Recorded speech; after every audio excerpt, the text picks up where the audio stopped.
Israel युद्ध में AI यानी आर्टिफिशियल इंटेलिजेंस की एंट्री अब हो चुकी है। इजराइल ने हमास के खिलाफ एआई सिस्टम लॉन्च कर दिया है। इस सिस्टम से हमले और तेज होंगे, साथ ही इजराइल के सैनिक की जान जाने की संभावना भी ना के बराबर हो जाएगी। एआई सिस्टम इतना पावरफुल है कि इससे इजराइल युद्ध की दशा और दिशा दोनों बदल जाएंगे।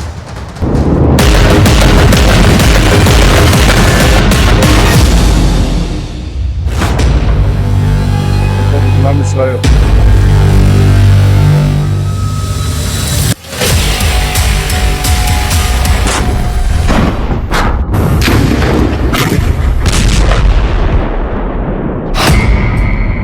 हमेशा के लिए बदल गई युद्ध की तकनीक। इजराइल ने कर दिया युद्ध में एआई का इस्तेमाल। एक दिन में एआई हमास पर करेगा 100 हमले बिना नुकसान। एआई से बर्बादी वाली गारंटी। एआई मतलब आर्टिफिशियल इंटेलिजेंस। कहीं भी किसी भी वक्त वो जानकारी जो आपको जीत की 100% गारंटी देती है। वो तकनीक जिसने परंपरागत युद्ध को बदल दिया, जिसने युद्ध का पूरा रिजल्ट बदल दिया। उदाहरण सामने है। पुतिन के जनरलों ने 72 घंटे में यूक्रेन विजय का प्लान बनाया, लेकिन फंस गए। सिर्फ 40 से 45 किलोमीटर लंबी और 6 से 10 किलोमीटर चौड़ी गाजा पट्टी में इजराइल घुसा और अब तक फंसा हुआ है।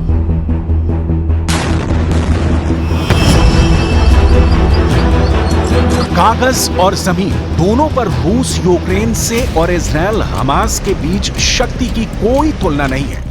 रूस और इजराइल दुनिया के सबसे उन्नत तकनीक के हथियारों का प्रोडक्शन करने वाले देश हैं, लेकिन फिर भी फंसे हुए हैं। क्यों? क्योंकि युद्ध की दशा बदल गई है।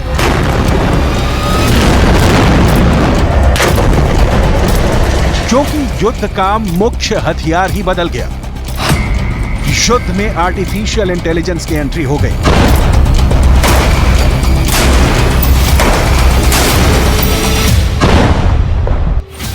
इजराइल युद्ध में एआई ने कैसे कोहराम मचा दिया है, कैसे बिना बड़े नुकसान के एआई के इस्तेमाल से निशाना ज्यादा लग रहा है, सटीक लग रहा है और तबाही भी ज्यादा हो रही है। यही नहीं, जवानों की मौत का डर भी खत्म होता जा रहा है।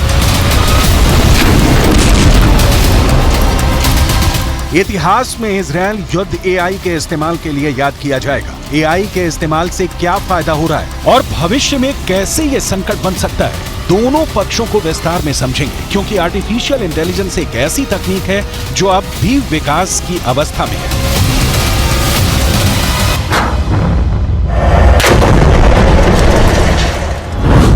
आगे आपको इजराइल की याहालोम यूनिट के बारे में बताएंगे, जिसने हमास की सुरंगों के चीथड़े उड़ा दिए हैं। इजराइल रक्षा बल यानी आईडीएफ गाजा में हमास के खिलाफ युद्ध में हबसोरा नाम के एआई मतलब आर्टिफिशियल इंटेलिजेंस का इस्तेमाल कर रहा है। हबसोरा मतलब हिब्रू में द जस्पल होता है। बताया जा रहा है कि इस सिस्टम का उपयोग इजरायली सेना ने शुरू कर दिया है, जिससे वो और ज्यादा हमले कर सकेगी और साथ ही हमास के सक्रिय लड़ाकों को भी खोजकर मरने वाले संभावित नागरिकों की संख्या को भी पहले से ही अनुमान लगा सकेगी। इस सिस्टम का इस्तेमाल बमबारी, निशाने चुनने, हमास के ठिकानों का पता लगाने के लिए किया जाता है। आईडीएफ के एक पूर्व प्रमुख ने कहा कि मानव खुफिया विश्लेषक के जरिए हर साल गाजा में बमबारी के लिए 50 स्थानों को निशाना बनाया जा सकता है, लेकिन हबसोरा एक दिन में 100 लक्ष्य तैयार कर सकती है।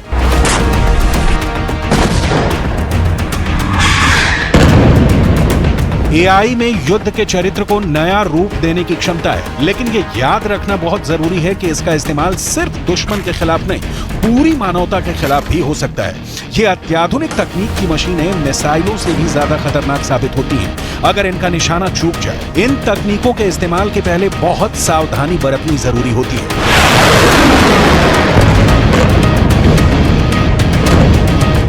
लेकिन ऐसा हो रहा है बता पाना मुश्किल है। यूक्रेन युद्ध में जब ड्रोनों का इस्तेमाल होना शुरू हुआ तो ये सौदा रूस से ज्यादा यूक्रेन को पसंद आया।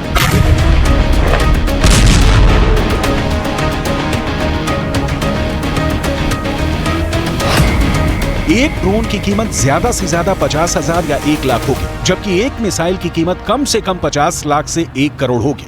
अब ये बेहद सस्ते ड्रोनों को मारने के लिए बेहद कीमती मिसाइलों का इस्तेमाल करना पड़े तो सोचिए क्या भाव पड़ेगा।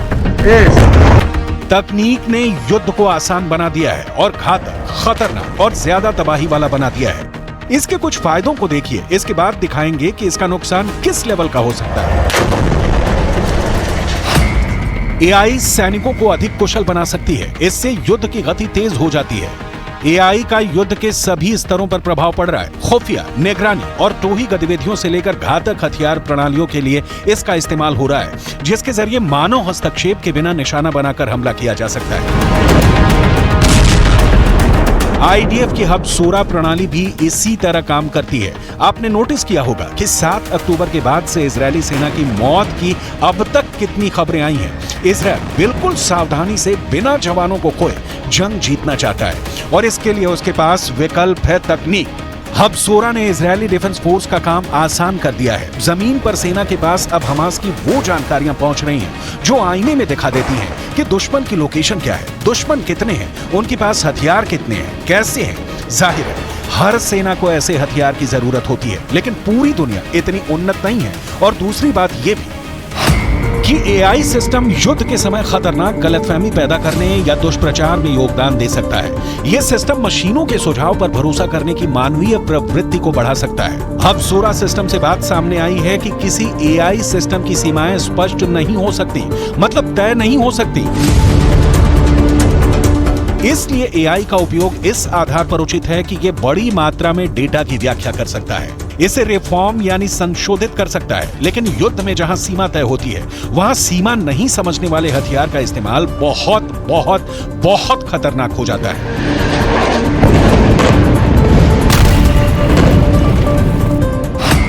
– 2021 में इजरायल ने गाजा में फिलिस्तीनियों के खिलाफ अपने जवाबी कार्रवाई में operation guardians of the wall शुरू किया था। 11 दिनों की लड़ाई को पहले एआई युद्ध के नाम से भी जाना जाता है।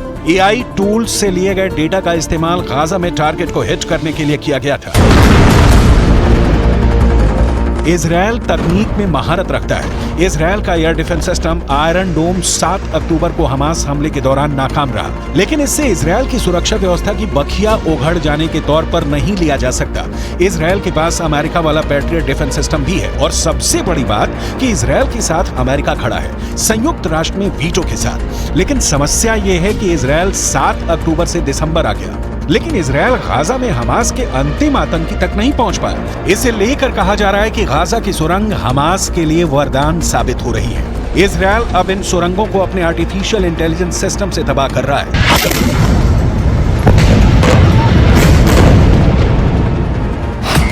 हमास ने गाजा में जमीन के अंदर कई सुरंगें बनाई हैं। इन सुरंगों को इजरायल मेट्रो कहता है। इजरायल ने दावा किया था कि उसने अल शिफा अस्पताल के नीचे हमास की सुरंगें खोजी हैं। इन सुरंगों का जाल पूरे गाजा में करीब 500 किलोमीटर में फैला है, लिहाजा इसे हमेशा के लिए नष्ट करने का काम आसान नहीं है। एआई के साथ ही इजरायल ने हमास की सुरंगों को मिट्टी में मिलाने के लिए अपनी याहलोम यूनिट को तैनात किया है। याहलोम यूनिट हमास की सुरंगों को खोज रही है और उन्हें नष्ट कर रही है।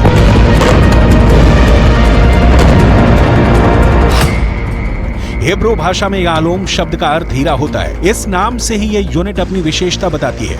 इस यूनिट की स्थापना 1995 में हुई थी। 2014 के गाजा युद्ध के बाद इजरायल ने इस यूनिट को बढ़ाकर लगभग दोगुना कर दिया है, जिसे इजरायली ऑपरेशन प्रोटेक्टिव एज के रूप में जाना जाता है। याहलोम ने ऑपरेशन प्रोटेक्टिव एज में अहम भूमिका निभाई है। इजरायल का अस्तित्व उसके डिफेंस सिस्टम यानी सुरक्षा तंत्र पर टिका है। आयरन डोम को 7 अक्टूबर को हमास ने कंफ्यूज कर दिया था और 1400 लोगों की मौत हो गई, लेकिन उसका नतीजा पूरा फिलिस्तीन भुगत रहा है।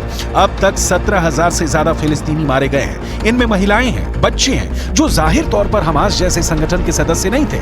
हमास के पास तो ज्यादा से ज्यादा 30 से 40,000 लड़ाके होने का अनुमान लगाया जाता है। मतलब इजरायल एआई का सीमित तौर पर इस्तेमाल कर इजरायल ईरान जैसे बड़े देशों को मैसेज दे रहा है कि उससे पंगा नहीं ले, वरना ईरान के पास कामिकाजे जैसे घातक ड्रोन है। तो इजराइल के पास आर्टिफिशियल इंटेलिजेंस वाला इनपुट है, जिसका इस्तेमाल इजराइल बिना सैनिकों को तेहरान भेजे तेल अवीव में बैठे बैठे कर सकता है। इजराइल के पास आधुनिक हथियार भी हैं और तेज खुफिया एजेंटों का जाल भी मौजूद है। इस खुफिया जानकारी के आधार पर इजरायली डिफेंस फोर्स 7 अक्टूबर के मास्टरमाइंड याह्या सिनवार की तलाश खान यूनुस में कर रही है। जिन सुरंगों को खत्म करने के लिए इजरायल ने अपनी यालोम यूनिट को तैनात किया है, उन सुरंगों में से ही एक में छिपा बैठा है Yahya Sinwar. IDF Khan Yunus में लगातार छापेमारी कर रही है। इजरायल के रक्षा मंत्री योव गैलेंट ने कहा है कि इजरायली सेना याह्या सिनवार को ढूंढ कर मार डालेगी। टाइम्स ऑफ इजरायल के मुताबिक याह्या सिनवार लड़ाई की शुरुआत में दक्षिण की ओर जा रहे एक काफिले में छिपकर उत्तरी गाजा से कहीं भाग गया है। रिपोर्ट में कहा गया है कि सिनवार गाजा शहर से भाग गया और दक्षिण गाजा के खान यूनिस की ओर चला गया है। रिपोर्ट के मुताबिक इजरायली सेनाएं मान रही हैं कि सिनवार अभी भी खान यूनिस में है या इसके नीचे से गुजरने वाली सुरंगों में से एक में है। इस्माइल हानिया हो या याह्या सिनवार या फिर मोहम्मद दैफ, हमास का कोई भी नेता हो, कमांडर हो या लड़ाका हो, इजरायली सेना हर एक को चुन चुन कर ठिकाने लगाने के लिए हमले कर रही है। इस हमले में इजरायली सेना के पास उन्नत हथियार भी हैं और दुनिया की सबसे तेज सिस्टम आर्टिफिशियल इंटेलिजेंस भी।